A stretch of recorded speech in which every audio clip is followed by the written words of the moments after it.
Most bands aren't bad, they're just bad at booking. If you want your emails answered in 2026, here's the system. I'm Joshua Powell. I've played over 1,000 shows in 44 states. I consult for Indie on the Move, and I taught music business for a decade. This is how booking actually works now. Every booking email needs 6 things. 1, one sentence of who you are, where you're from, what genre you play, and what you sound like. 2, why book you now? Is this corresponding with an album release? Are you touring out to South by and back? Number 3, accolades, press, playlisting, support slots, festivals. 4, market history if you have this. Don't fake it. 5, 3 to 4 specific ask dates. This maximizes the potential for you and the venue to have dates that correspond. Finally, acknowledge that a bill needs to be built and establish that you're willing to help. You're going to want to save this as a Gmail template. You're not rewriting emails here, you're establishing a system. Then, don't just pitch the venue you want to play. Pitch every viable room in the market that makes sense for your genre and capacity. As you build market history, you can move up the staircase of venues. Send these pitches out 3 to 4 months in advance. Send them on a Monday morning. Get a better response rate earlier in the week. No reply after 7 to 10 days? Send an email that says, friendly bump. Cool. A venue replied, we're interested. Most bands blow it right here. I'm Joshua Powell. My band's played over 1,000 shows in the US, and this is the email that separates bands that get booked from bands that never hear back again. Here are 6 must-ask questions for your first follow-up email without sounding annoying or amateur. First, sound. Do they have a PA? Do they have a sound engineer? Don't take this for granted. And if they don't, ask yourself, is this show something that makes sense for our band? Do we have access to a PA and does someone in our group know how to run it? Punk bands, you can pretty much ignore this rule and do whatever you want. Second, compensation. Is it a door deal? Percentage? Guarantee? If it's pay to play or rental only, probably skip it. Unless it's a release show, a strategic location, or again, if you're a punk band. You can pretty much ignore all this, except number 3, the bill. How many acts are on the bill and who is responsible for booking them? Venues don't want to book an hour, they want to book an evening. You're not asking for a favor or a showcase here, you're collaborating on a joint business venture. Fourth, logistics. You need to know the times for load-in, sound check, door, show time, and curfew. Fifth, promotional consideration. Ask if they want to fly or never assume. Some venues have in-house designers, but most will be delighted if you volunteer to take this off their plate. Always offer to do the legwork. This alone makes you easier to book than most bands. And 6, local intel. Any other local promo you recommend? Talent buyers know things about their scene that Google or chat doesn't. Talking local press, podcasts, zines, spots to poster, local dirt that you gotta get from folks on the ground. I turned this into a 1-page checklist that you can have for free, my friend. It's in the resources folder of my link tree. And yeah, I actually make music too, if you're curious.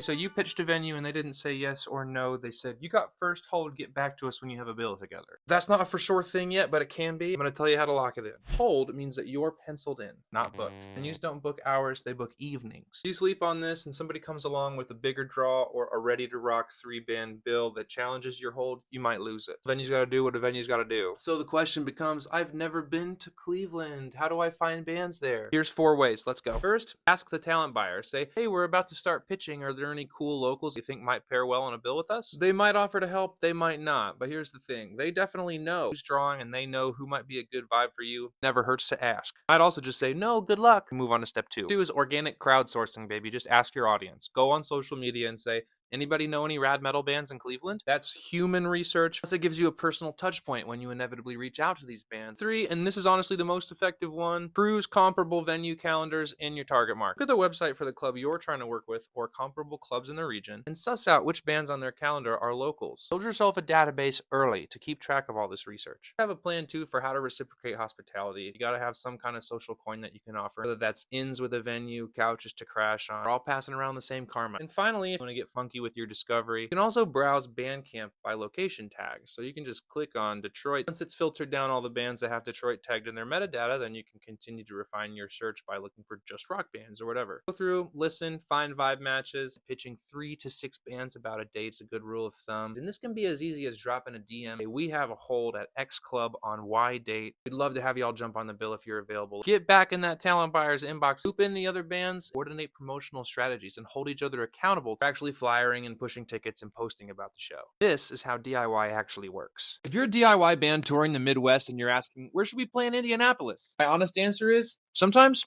don't. Not because indie sucks. I love indie. Our band is based here very much on purpose. But I get hit up by bands from all over every week who think indie is the move. And the smarter play is often auxiliary and tertiary markets. My name's Joshua Powell. I've played over 1,000 shows in my band. I work as a tour consultant for Indie on the Move, and I taught music business at the university level for 10 years, so here's the dirt. If you're a developing band without marquee value, indie options can be slim. I might point you to Black Circle, Healer, State Street Pub, Lo-Fi, but indie's a primary market. Sometimes pretty competitive. For aux markets, think college towns. place. A lot of these towns have one or two spots that are known for live music where all you freaks are going to be hanging out. The fact that there's a younger market demographic usually means more disposable income, translated to more money at the merch table. And then there's the sneaky stuff. Tertiary markets might not necessarily appear on your map, but like, if you know, you know. Ones that are just big enough to have one hip spot. Think the Livery in Benton Harbor, Michigan. Think Peaches in Yellow Springs, Ohio. I don't think I've ever met a hard touring band from Ohio that didn't have one great night at that place. Plus, every time you're in Yellow Springs, you're looking around. Yo, is Dave Chappelle here? Dave lives in Yellow Springs. So if you're asking where to play an indie, maybe the answer is play the Coterie in Kokomo. Play the Spot in Lafayette. Play the Brass Rail in Fort Wayne if you can get in. Midwest musicians, am I wrong? Tell me, what's the best small market you ever played?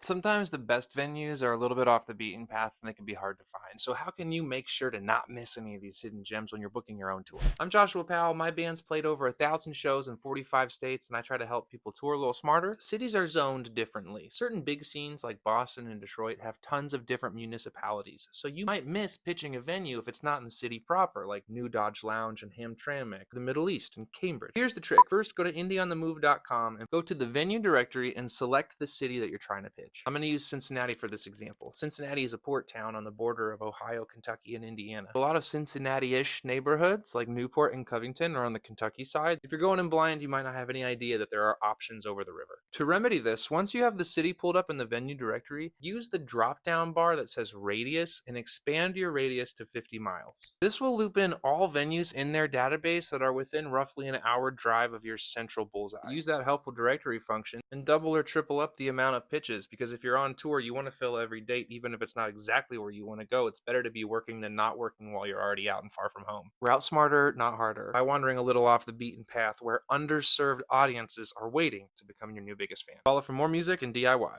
If you're booking a DIY tour, here's a really basic hack to help you fill more dates. I'm Joshua Powell. My band's played over 1,000 shows in 45 states, and I work as a consultant for Indie on the Move, helping bands tour smarter. And I see most bands make one of two mistakes. First mistake is asking for one specific date. If the venue already has something planned for that date, even if they haven't yet announced it, you may not even get a courtesy reply. They may not even listen because they just know they don't have that night to offer. So you might not even be getting rejected, you might just be getting not heard. The second mistake is writing something like, "We'd love to play your room, let us know when you have an opening." You see, this puts an undue onus on the talent buyer to try to find a night that works for your weird specific thing. And low-key, it signals that you have no momentum. Because if you can just drop everything to play their venue on any old night, that means that you're not very in demand. And if other people aren't in a hurry to book you, then why should I be in a hurry to book you? So here's the paradigm shift, babies. You gotta stop thinking so linearly.